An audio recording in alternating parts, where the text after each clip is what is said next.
मैं थोड़ा जानना चाह रहा था आपकी अंडरस्टैंडिंग एंड आपका व्यू कि हाउ डू यू सी कि ये जो जियो पॉलिटिक्स है, साउथ एशिया की जो जियो पॉलिटिक्स है, जैसे कि हम देख रहे हैं कि जो पिछली कुछ खासकर बुश एडमिनिस्ट्रेशन से लेके चले, तो जो इंडो यूएस न्यूक्लियर डील हुई थी आपकी उनके साथ, फिर वो एक प्रॉपर एक आपकी जो स्ट्रेटेजिक एग्रीमेंट्स चलते रहे, फिर अभी हर प्रेसिडेंट ने आके उसको आगे बढ़ाया, ठीक है, कोई भी अमेरिकी सदर आया हो तो उसने उसको 2 कदम आगे लेके गया। सो इट मीन्स कि मेरे साहब ये जो अमेरिकन सिस्टम है, भले स्टेट डिपार्टमेंट हो, डिफेंस हो, या वैसे जो ओवरऑल उनका जो ब्यूरोक्रेटिक सिस्टम है, वहां पे इस चीज की एक्सेप्टेंस है कि इंडिया को पॉजिटिवली इंगेज करना है। सो और जो भी 2+2 और खासकर इंडो पैसिफिक पूरी आपकी उन्होंने रख दी, नाम ही रख दिया। तो मेरी साहब, how do you see this change with the Biden administration in this region and particularly this Indo-Pacific? How do you read this, sir? Cheema साहब, पहले तो बहुत बहुत शुक्रिया, आपने इनवाइट करा, बहुत अच्छा लगा, thank you very much.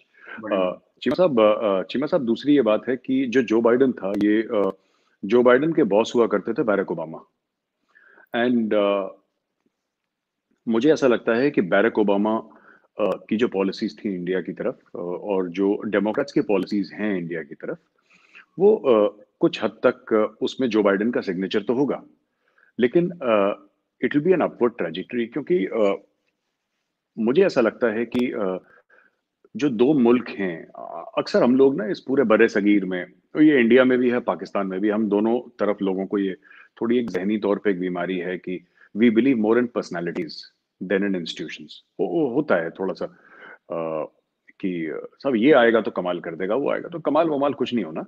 It's going to be the same thing.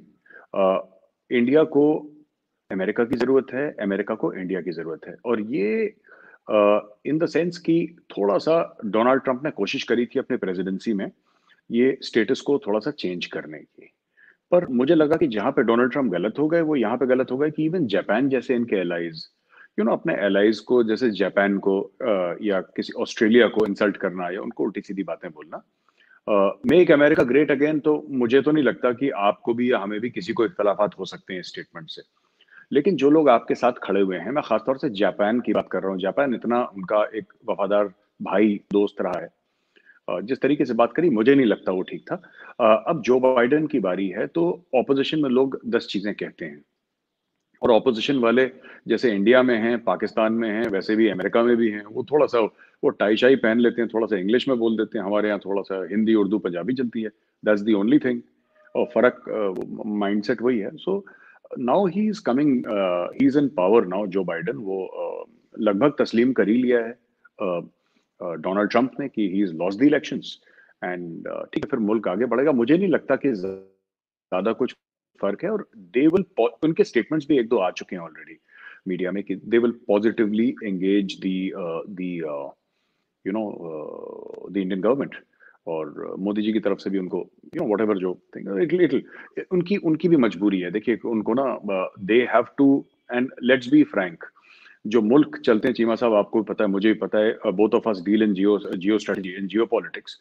मुल्क चलते हैं आपसी मफादात में, है ना, उसमें कोई यारी दोस्ती, कोई भाईचारा तो होता नहीं है उसमें। It's all about influence, it's all about money, it's all about power projection, यही चीजें होती हैं जो, और होना भी चाहिए, क्यों, इसमें कोई गलत चीज नहीं है। तो अमेरिका को लगता है कि इतनी दूर यहाँ पे चाइना के बगल में क्वाड भी इसीलिए बनाया है, तो ये सब चीजें मैं समझता हूँ कि ये हैं, तो ज्यादा फर्क नहीं होगा। और जो लोग कह रहे हैं कि ज्यादा फर्क होगा, मुझे लगता है कि ये जो पूरी हम पाकिस्तान के डीप स्टेट की बात करते हैं ना, एक्चुअली अमेरिका का डीप स्टेट है, जो ओरिजिनल जो डीप स्टेट है वो तो अमेरिका का है, वेयर दे से कि प्रेसिडेंट आते जाते हैं, बट एक सेमनेस इन पॉलिसी है।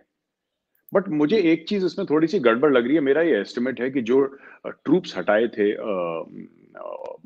ट्रंप ने, मुझे लगता है कि थोड़े से ट्रूप्स का सर्ज होगा, खासतौर से अफगानिस्तान में। मुझे लगता है कि थोड़ा सा ट्रूप्स का सर्ज होगा, क्योंकि ट्रंप तो कहता था ना, I know more than the generals, उसकी तो आदत ही थी, I know more than the generals, I know more than the scientist and the doctors. वो ट्रंप को सबसे ज्यादा पता था, सारा इल्म उसी के पास था।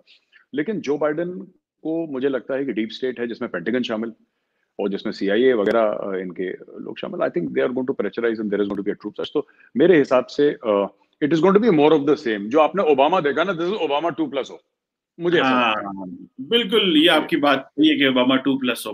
अच्छा, मेरे साहब एक चीज जो इसी से मैं थोड़ा लिंक करता हुआ आपसे पूछना चाह रहा हूँ कि ये जो जी 2+2 आपका जो डायलॉग हुआ रिसेंटली अभी इलेक्शन के दौरान ही ऑलमोस्ट, आप सेक्रेटरी डिफेंस मार्क एस्पर आए थे जिनको फायर कर दिया उन्होंने एक ट्वीट के नाम पे ही बस, और जो जी सेक्रेटरी आए हुए सेक्रेटरी स्टेट पोम्पियो आए हुए थे। तो जी इंडिया के बारे में ये कहा जा रहा है कि खासकर जो चाइनीज समझते हैं कि जैसे इंडो पैसिफिक में इंडिया को एंगेज करने लगे हैं, जो अभी नेवल एक्सरसाइजेज हुई हैं उसमें भी आप बड़ा एक्टिव हैं।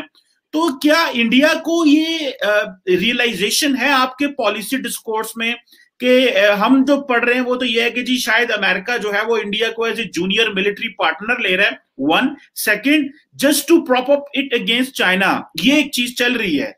मतलब ये डिस्कशन में आ रही है गो के बहुत सारे लोग ये भी समझते हैं कि इंडिया के लिए बहुत अच्छा है क्योंकि बहुत ज्यादा टेक्नोलॉजी आएगी, उस तरह की लायबिलिटी भी नहीं है जो हमारे लिए थी अगर आप इंगेज होते हैं। So how do you read this major साहब? चीमा साहब, ऐसा है कि मैं जूनियर मिलिट्री पार्टनर टर्म से तो अग्री नहीं करता, लेकिन हाँ, आपकी बात सच है। देखिए, दोनों को इसकी जरूरत है इस रिलेशनशिप की। अमेरिका को देखिए, अगर मैं बिल्कुल देसी पिंड की जबान बोलूं तो अगर आपको पहलवान बनना है ना, तो आपको अपने बड़े पहलवान को पछाड़ना पड़ेगा, तब आप पहलवान लोग आपको तस्लीम करेंगे। एक संस्कृत में शब्द है, एक लफ्ज है संस्कृत में जिसको हम कहते हैं वर्चस्व। वर्चस्व का मतलब है overall sovereignty. This sovereignty cannot be traded, it has to be taken. तो बात यह है कि जो लड़ाई चल रही है या जो इख्तलाफात चल रहे हैं चाइना और इंडिया के बीच में, वो चीमा साहब वो ऐसे हैं कि अमेरिका चाहता है कि चाइना कंटेन हो, और इंडिया को अब ये बात इंडिया समझ चुका है कि इस खित्ते में अगर आपको चाइना ऐसा नहीं है। देखिए, चाइना के साथ ये बात सच है, China is a great economic success story, right. आप चाइना गए होंगे, मैं कई बार खुद चाइना जा चुका हूँ बिजनेस के लिए और काम के लिए, प्रोजेक्ट्स के लिए चाइना काफी जा चुका हूँ। और ये जो इकोनॉमिक मिरेकल है चाइना का, it comes at a cost. एक कॉस्ट है उसकी। और कॉस्ट ये है कि चाइनीज पीपल को, उनको लोगों ने बोला है कि जो गवर्नमेंट ने बोला है कि हम आपको इकोनॉमिक, जिसको कहते हैं आपकी जेब में हम डॉलर डालेंगे और आपको कुछ ना कुछ अपनी आजादी से बाय बाय कहना पड़ेगा। तो जैसे चाइना में सोशल मीडिया नहीं चलता, आप खुल के अपनी बात नहीं कह सकते, वो ठीक है, उस मुल्क का निजाम है, we should not say anything, हमारा बनता भी नहीं है कुछ बोलना। लेकिन चीमा साहब, ये बात भी सच है कि चाइना रहने नहीं देगा किसी को इस तरीके से। तो सिर्फ हमसे नहीं है चाइना की प्रॉब्लम, चाइना के 22 मुल्कों के साथ बॉर्डर डिस्प्यूट है, जबकि बॉर्डर उसका सिर्फ 14 मुल्कों के साथ है। तो अगर हमारा पाकिस्तान का और पाकिस्तान हमारा बॉर्डर डिस्प्यूट चलता है, तो मुझे बात समझ में आती है, हम दोनों का बॉर्डर मिलता है, राइट। पर अगर इंडिया बोले कि जी हमारा बॉर्डर डिस्प्यूट इंडोनेशिया के साथ है, तो थोड़ा सा आपको भी थोड़ा सा लगेगा कि यार ये क्या मसला हो गया यार। अगर इंडिया बोले कि जी हमारा उज्बेकिस्तान के साथ बॉर्डर डिस्प्यूट है, अगर नई दिल्ली बोलना शुरू कर दे कि जी उज्बेकिस्तान के साथ बॉर्डर डिस्प्यूट है, तो 1 मिनट के लिए आपको भी थोड़ा सा अजीब सा लगेगा कि बॉर्डर डिस्प्यूट उसके साथ हो सकता है जिसके साथ बॉर्डर हो। जैसे चाइना ने अभी क्लेम करा कि Vladivostok is part of China, फिर वो बात आई गई रह गई क्योंकि रशिया भी थोड़ा टेढ़ा ही सा है, इट्स नॉट दिस थिंग ना। तो मुझे ऐसा लगता है चीमा साहब की, और दूसरी चीज ये है कि वैल्यूड पार्टनर इसलिए भी है बिकॉज अभी तक तो जो अमेरिका से हम ले रहे थे वो टेक्नोलॉजी, यहाँ पे सारी अमेरिका की कोई ऐसी कंपनी नहीं है जो इंडिया में नहीं है। आप गुड़गांव में या बॉम्बे में या हैदराबाद में, बैंगलोर में, नोएडा में, नई दिल्ली में, ऐसी कोई फॉर्च्यून 500 कंपनी नहीं है जो कि यूरोपियन हो, अमेरिकन हो, जो यहाँ पे नहीं है, जिसके यहाँ पे बड़े इंपॉर्टेंट ऑफिसेज नहीं है, जो अरबों डॉलर का यहाँ पे बिजनेस ना कर रही हो। जहां तक वेपन्स की बात है, ये ट्रांसफर ऑफ टेक्नोलॉजी हम कह रहे हैं मेक इन इंडिया, वो इंडिया बड़ा कीन है, क्योंकि कहीं ना कहीं while India makes world class software, India has not been able to make world class hardware. एक हमारा एक्सेप्शन हो गया इसरो स्पेस का।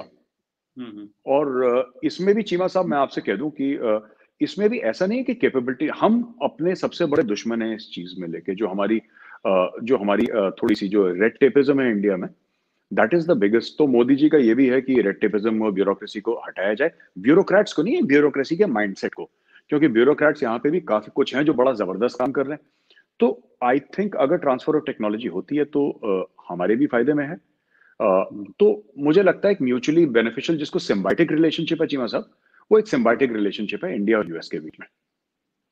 बिल्कुल ठीक है। चलें, आप उसको से वो बेसिकली आप जो माइंडसेट बदलने की बात कर रहे हैं, मैं इसी के साथ एक सवाल, मैंने पहले करना तो बाद में था लेकिन मैं उसको साथ ही लिंक कर देता हूँ।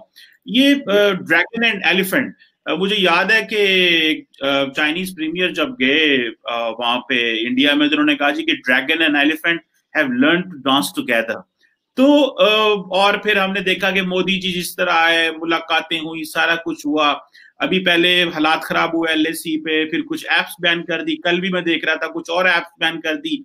सो मेरे साहब, हाउ डू यू रीड के विद दिस जो फोर्स मल्टीप्लायर आपको आ रहा है अमेरिका की तरफ से इंडो पैसिफिक में, वैसे भी आपको किया जा रहा है, तो क्या इंडिया ने ये समझ लिया है कि हमें चाइना के साथ हेड ऑन करना है विदाउट थ्रेटनिंग चाइना, या ये कहते हुए कि भाई तू मैं नहीं करनी, लेकिन वी हैव टू, जैसे कहते हैं ना, we have to show our all cards. तो how do you see this, China के साथ कैसे मोदी साहब के अगले 3-4 साल बड़े मुश्किल गुजरे हैं, या कि बस ठीक चल जाएंगे सर? मुझे लगता है कि आपने लगभग ठीक ही बताया है। जो आपका आपने जो जायजा करा है इसका ठीक ही करा है चीमा साहब। मुझे ऐसा लगता है कि देखिए, ड्रैगन एंड एलिफेंट तो डांस कर ही रहे हैं लद्दाख में भी। 6 महीने हो गए डांस करते करते वहां पे, और भी पूरे विंटर में डांस करेंगे, और बड़ा खतरनाक किस्म का विंटर होता है वहां पे। तो मैं तो सिर्फ ये कहना चाह रहा था चीमा साहब कि एक एक रियलाइजेशन है इसमें ना, हु ब्लिंक्स फर्स्ट वाला मामला चल रहा है। मैं आपको बताता हूँ, ये पूरा जो ईस्ट लद्दाख का गेम है ना, इंडिया के अंदर गलवान के बाद एक रियलाइजेशन आया, जो इंडिया को पहले आ जाना चाहिए था। इसमें कमी हमारी है, इसमें मैं चाइना को गुनहगार नहीं ठहरा रहा कि उसने धोखा दिया है और उसने ऐसा करा है और चाइना ने साजिश करी है। नहीं, अगर हम ऐसा कहते हैं तो ये हम में कमी है। क्योंकि चाइना के साथ अगर 62 में आपकी जंग हुई, 67 में आपकी जंग हुई, और चाइना के साथ आपकी अगर ऑफ एंड ऑन कशीदगी चली, तो we should have been better prepared. अब हमने ट्रस्ट करा। हम ये नहीं कहेंगे कि हम बहुत भोले हैं और वो बहुत साजिशी किस्म के लोग हैं, ऐसा नहीं है। जियो पॉलिटिक्स में आपको ये देखना है कि साहब, अगर एक हाथ में मुआयदा है तो दूसरे हाथ में तलवार होना जरूरी है। ये बैलेंस आपको लेके चलना है। ना कोई दोस्त है ना कोई दुश्मन है, ये धंधे वाली बातें होती हैं। तो आई थिंक एक तो ये हमें चीज समझनी है। दूसरी चीज ये है कि we also now understand that China respects strength and China will respect strength. तो हमारी करीब $100 बिलियन की एनुअल ट्रेड है, और ऐसे मुआयदे हैं कि $500 बिलियन की अगले 5 या 10 साल में $500 बिलियन की ट्रेड हो। वही हमारा अमेरिका के साथ चल रहा है। तो ये एम एक था लेके कि चाइना और अमेरिका को मिला के, इंडिया की दोनों को मिला के $1 ट्रिलियन की एनुअल ट्रेड होनी चाहिए। वो होगी भी आगे चल के। अब वो बैलेंस ऑफ ट्रेड का एक अलग मसला है जिसके ऊपर we can do another programme Cheema साहब। बट मुझे ऐसा लगता है कि वो एक जो लाइन है ना, हिंदी में हम लोग लक्ष्मण रेखा कहते हैं, एक एक रेड लाइन है। They will not cross the Rubicon. ये एक दूसरे को थोड़ी सी नूरा कुश्ती होगी इसमें। आप समझते हैं नूरा कुश्ती term? I don't know Pakistan में हाँ, क्या बड़ी बोलते हैं, बहुत ज्यादा, बहुत ज्यादा, हाँ। है ना? बस तो इसमें थोड़ी सी नूरा कुश्ती होगी।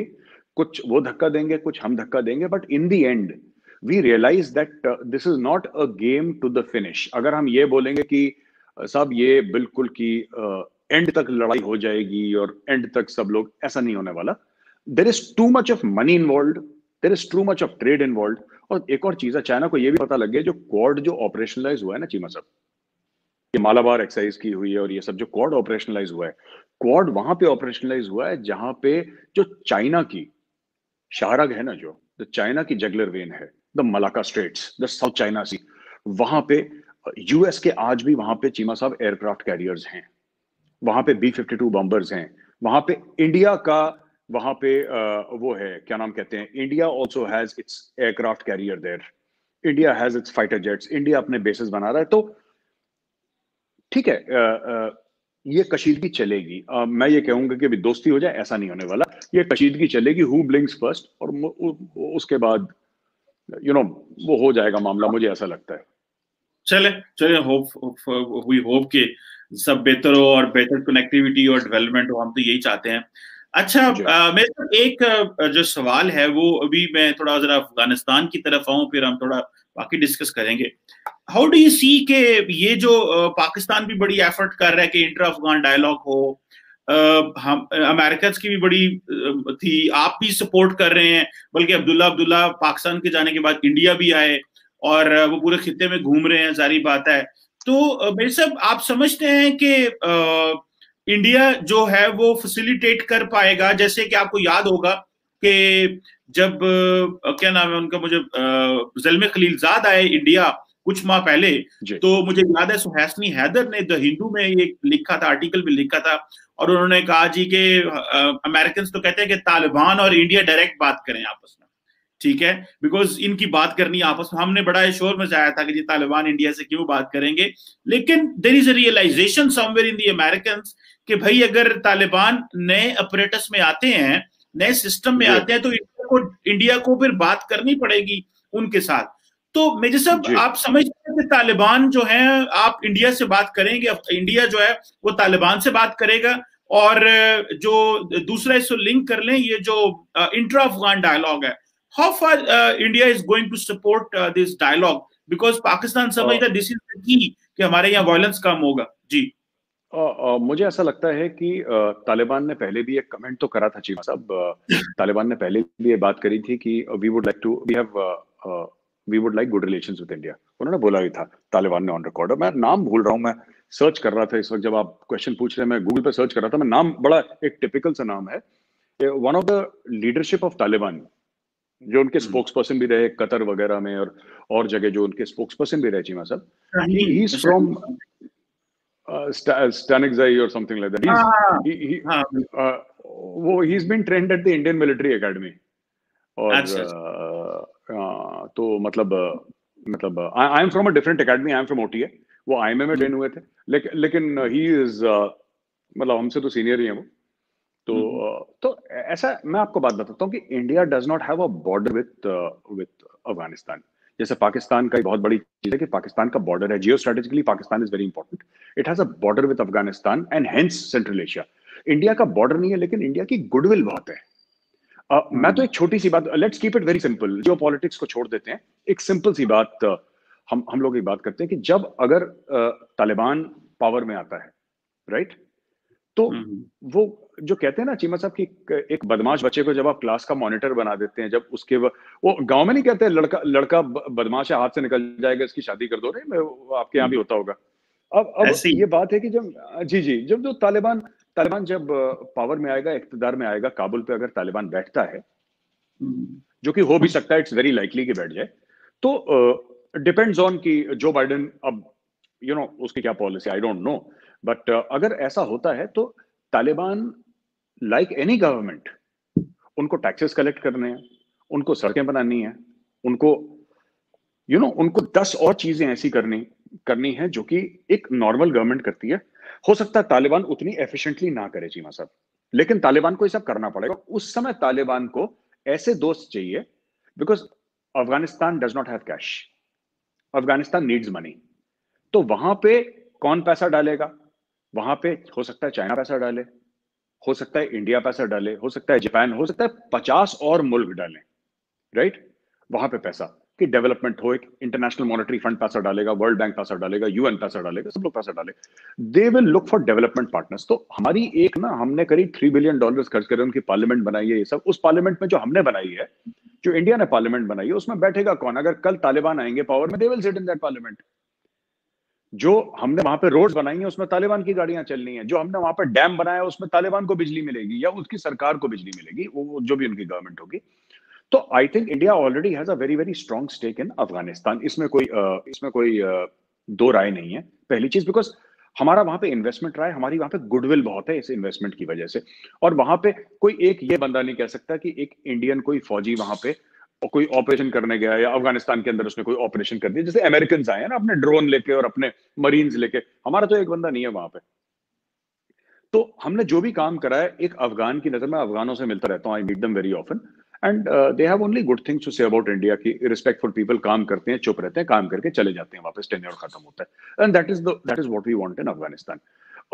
दूसरी चीज है कि इट इज नॉट जस्ट जो हम लोग कहते हैं ना कि एक इन्फ्लुएंस के लिए इंडिया कर रहा है। इन्फ्लुएंस के लिए तो कर ही रहा है ये। पाकिस्तानी अगर ऐसा सोचते तो गलत नहीं सोचते।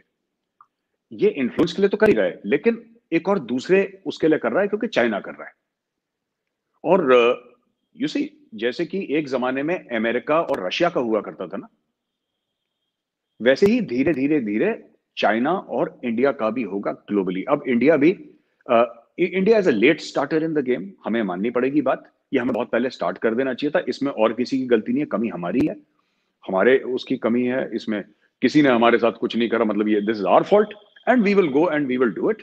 और ये मुझे लगता है फ्यूचर ऑफ अफगानिस्तान में ये होने वाला है, they will have to. And एक और चीज है बड़ी इंपॉर्टेंट, जो मुझे लगता है कि आपके वेस्टर्न बॉर्डर्स पे एक प्रेशर पॉइंट बनेगा, पाकिस्तान के वेस्टर्न बॉर्डर्स में, और वो प्रेशर पॉइंट ये बनेगा कि ये जो तालिबान चाहे जितना भी पाकिस्तानी कयादत के क्लोज हो, लेकिन एक चीज है मुद्दा जिससे तालिबान पीछे नहीं जा सकता, that is the Durand line.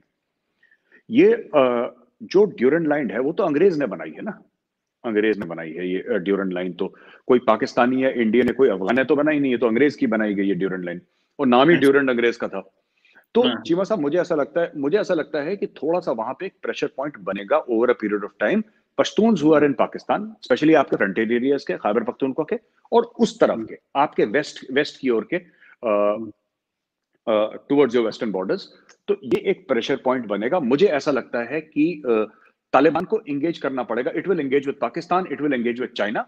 देखिए अभी क्या है कि तालिबान सेज दैट ठीक है, हमें हो सकता है कि थोड़ा सा हमें पाकिस्तान का साथ मिल रहा हो, हमें इसका साथ मिल रहा हो, उसका साथ मिल रहा हो, लेकिन जब तालिबान, वहां का जो सदर रियासत है वो तालिबान का होगा ना, वो जब पाकिस्तान का जो जो अफगानिस्तान का जो प्रेसिडेंट होगा वो जब तालिबान का होगा, तो then he will sit in the presidential palace. फिर उसके पास दुनिया भर के यूनाइटेड नेशंस के लोग आएंगे जैसे कि सर आपको, यू सी, अचानक वो जो गुफा में रहता है आदमी, जो जंगल में रहता है, जो सहराओं में रहता है, जो पहाड़ों के ऊपर रहता है, ऐसे ही उसको आपने वहां से उठा के आपने प्रेसिडेंशियल पैलेस में डाल दिया और बोला कि कल से तुम यहां पे रहोगे। वो रहने लगा वहां पे, उसको अगर रूल करना है वहीं पे रहेगा प्रेसिडेंशियल पैलेस में। अब प्रेसिडेंशियल पैलेस में रहेगा तो फिर उसको फिर पता लगेगा कि सच्चाइयां क्या हैं। और फिर धीरे धीरे तालिबान ने बहुत साल निकाल दिए चीमा साहब आइसोलेशन में, एंड मुझे नहीं लगता कि now Taliban is willing to live in isolation.